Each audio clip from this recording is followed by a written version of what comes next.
یہ وہ دن تھا جب مسلمانوں کو اپنی ایک چھوٹی سی غلطی کی بہت بڑی قیمت چکانی پڑی۔ یہ وہ دن تھا جب فتح شکست میں بدل گئی، اور یہ وہ دن تھا جس نے قیامت تک آنے والی امت کو ایک عظیم سبق دیا۔ یہ ہے داستان جنگ احد کی۔ جنگ بدر کے بعد قریش مکہ کے دلوں میں انتقام کی آگ بھڑک رہی تھی۔ وہ اپنی شکست کو بھلا نہیں پا رہے تھے۔ ان کے سردار ابو سفیان نے قسم کھائی کہ وہ اس شکست کا بدلہ ضرور لے گا۔ چنانچہ قریش نے ایک زبردست لشکر تیار کیا، 3000 جنگجو، سینکڑوں گھوڑے اور تجربہ کار سپاہی۔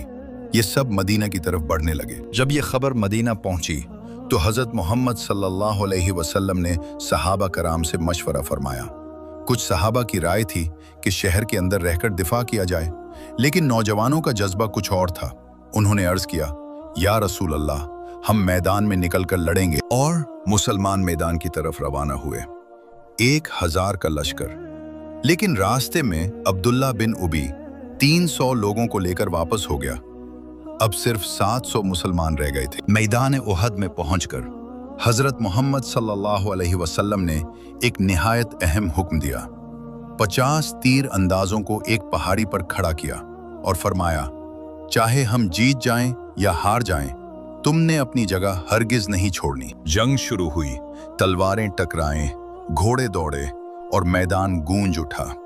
مسلمانوں نے زبردست حملہ کیا اور کفار کے قدم اکھڑنے لگے۔ ایسا لگ رہا تھا کہ فتح مسلمانوں کے بہت قریب ہے۔ دشمن بھاگ رہا تھا، ہر طرف کامیابی کے آثار تھے۔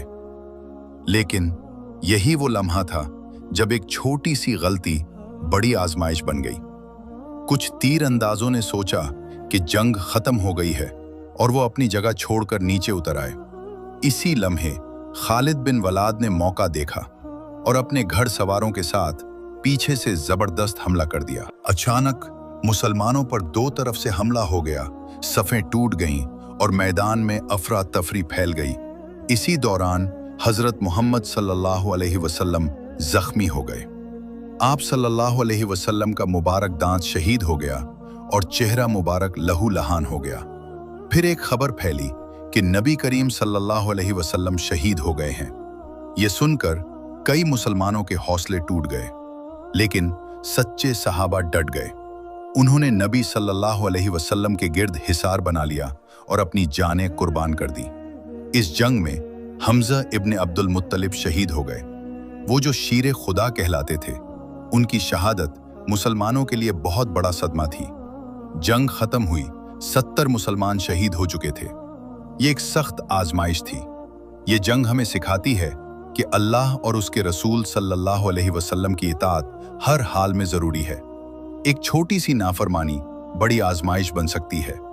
یہ تھی داستان جنگ احد کی، ایک سبق، ایک نصیحت اور ایک یاد دہانی۔